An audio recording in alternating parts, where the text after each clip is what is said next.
এই কি অবস্থা সবার, সবাই কেমন আছেন? আমরা এই মুহূর্তে আছি মুন্সিগঞ্জ থেকে আমরা এখন যাচ্ছি ঢাকায় মিরপুরে। মুন্সিগঞ্জের রাস্তাঘাটগুলো দেখছেন? আসলে কি বলবো, অনেক সুন্দর রাস্তাঘাটগুলো। আমরা যান্ত্রিক শহরে থাকতে থাকতে যখন একটু গ্রামে আসি তখন আমাদের এরকম খোলামেলা পরিবেশ দেখলে আসলে মনটা অনেক ভালো হয়ে যায়।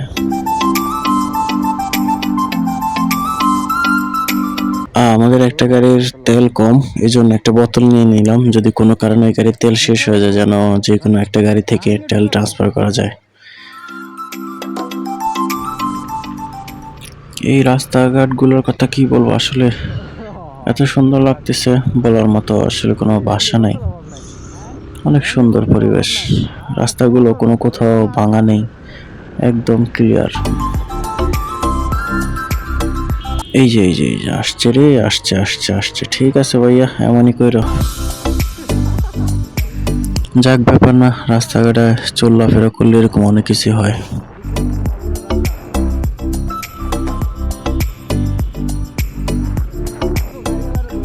সামনে একজন বাইকার তার বাইক রেখে ছবি তুলতেছিল, তারপরে পেট্রোল টিম এসে তাদেরকে আটকাইলো। আমরা মাওয়া এক্সপ্রেসওয়ের বাম পাশ দিয়ে যাচ্ছি, ইউটার্ন করে আসতে হবে। মোটামুটি ম্যাপে যেটা দেখলাম 7 কিলোর মতো দূর আমরা যাচ্ছি। আমরা এখন মাওয়া এক্সপ্রেসওয়েতে উঠে গেছি। এই রাস্তার কথা আর কি বলবো, ওই 300 ফিটের চেয়ে ওই রাস্তা কোনো অংশে কম সুন্দর না, অনেক সুন্দর।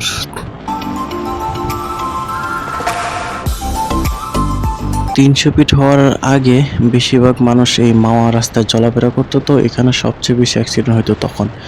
বাট 300 ফিট হওয়ার পরে মানুষজন এইদিকে একটু কম আসে, আর ঢাকার ভিতরে তো 300 ফিটটা সবার কাছে মনে হয়, এই জন্য মানুষজন বেশি এখন ওইখানে যায়, যার জন্য ওই রাস্তা এখন অ্যাক্সিডেন্টের পরিমাণ অনেক বেড়ে গেছে।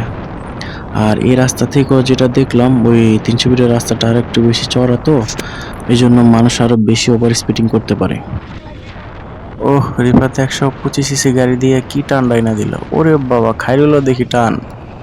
হ্যাঁ, একটা জিনিস দেখলাম, এখানে শুধু ওভারব্রিজ গুলোতে লাইটটা দেওয়া আছে, আর বাকি রাস্তাগুলো রাতে অন্ধকারই থাকে, গাড়ির হেডলাইট দিয়ে চলতে হয়, অনেক চোর ডাকাতে হয় এই রাস্তায়। বাট 300 ফিটে যেটা দেখলাম, আর শুরু থেকে শেষ পর্যন্ত প্রত্যেকটা জায়গায় একটু পর পরই লাইট দেওয়া আছে, যার জন্য পুরো রাস্তা আলোকিত থাকে।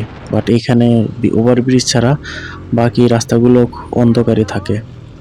আমাদের এখানে মা এক্সপ্রেসওয়ে টোল দেওয়া শেষ, আমরা এখন আবার যাচ্ছি সামনের দিকে। খুব আর বেশি দূর নেই, কাছাকাছি চলে আসছি। এই এক্সপ্রেসওয়েগুলোতে একটাই সুবিধা, আপনার ইচ্ছা মতো মানুষজন গাড়ি স্পিড টানতে পারে। তবে আজকে ঈদের দিন তো আজকে দেখি নাই, তবে অনেক সময় যেটা আমি ইউটিউবে ফেসবুক ভিডিওতে দেখলাম, পুলিশরা স্পিড গান নিয়ে দাঁড়ায় থাকে, 80-এর উপর স্পিডে হলেই দেখলাম পুলিশরা মামলা দেয়। আচ্ছা, এখানে একটু দাঁড়াই, না হলে আবার কেউ ডানে চলে যাবে, কেউ বামে চলে যাবে, সবাই আসুক, আসলে একসাথেই যাই। আমাদের সবাই চলে আসছে, আমরা বাবুবাজার যাচ্ছি। চাইলে ডান দিক দিয়ে যাওয়া যেত মেয়ের হানি ফ্লাওয়ার দিয়ে, কিন্তু মনে হলো যে দিক দিয়ে যাওয়াটাই ভালো হবে, যেহেতু ঈদের দিন খুব একটা জ্যাম নাই রাস্তায়ও।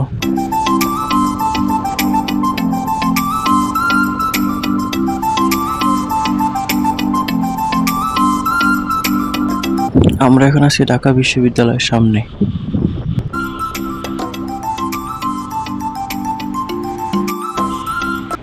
চলে আসছি কারণ বাজার।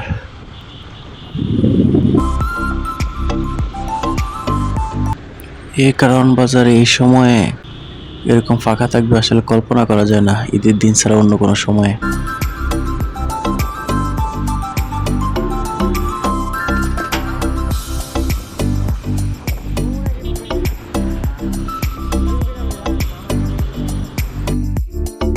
যে সামনে খায়রুল দাঁড়ায় আছে, মুন্সিগঞ্জ থেকে একা বাইক চালায় এত দূর চলে আসছে।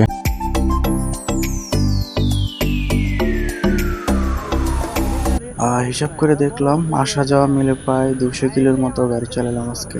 ভালোই, কোথাও খুব একটা জ্যাম পাই নাই, একদম রাস্তা ফাঁকাই ছিল।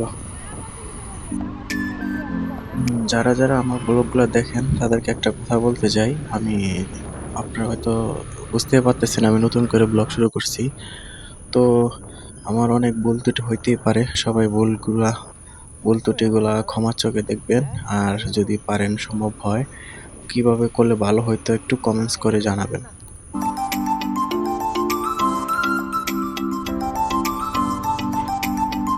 লুকিং গ্লাসে খেয়াল করে দেখলাম আমার পিছে খায়রুল নেই। ওকে ওর জন্য কিছুক্ষণ দাঁড়ায় দেখলাম যে না কোনো খোঁজ খবর নেই। পরে ভাবলাম এখানে একটু দাঁড়ায় কল দিয়ে দেখি কোথায় আছে। খায়রুল আগে আমাদের আরেকটা গাড়ি ছিল, ওইটাও দেখলাম হারায় গেল। ও রাস্তা চিনে তো এই জন্য ওর জন্য আর দাঁড়ায় নাই, কিন্তু খায়রুলের দিকে রাস্তাঘাট তেমন একটা চিনে না, এই জন্য ওকে একটু ফোন দিয়ে দেখি কোথায় আছে। ওই যে আসতেছে, ও যাক অবশেষে পাওয়া গেল।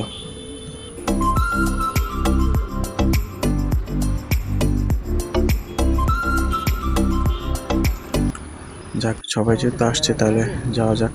চলে আসছি আমরা আমাদের এলাকায়। রিফাতকে নিয়ে খুব একটা টেনশন ছিল না, ও অনেক আগে থেকে বাইক চালায় তো হাইওয়ে তো ওর জন্য একটা সমস্যা নেই। কিন্তু খাইরুলও তো নতুন বাইক কিনছে, ও আগে আর ওঠে না হাইওয়েতে, এই জন্য ওর নিয়ে খুব টেনশনের মধ্যে ছিলাম।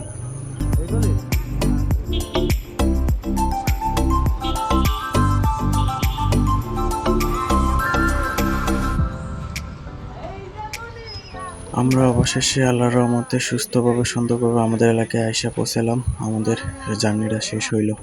আজ এই পর্যন্তই। সবাই ভালো থাকবেন, সুস্থ থাকবেন, সাবধানে বাইক রাইড করবেন। দেখা হবে নতুন কোনো ব্লগে।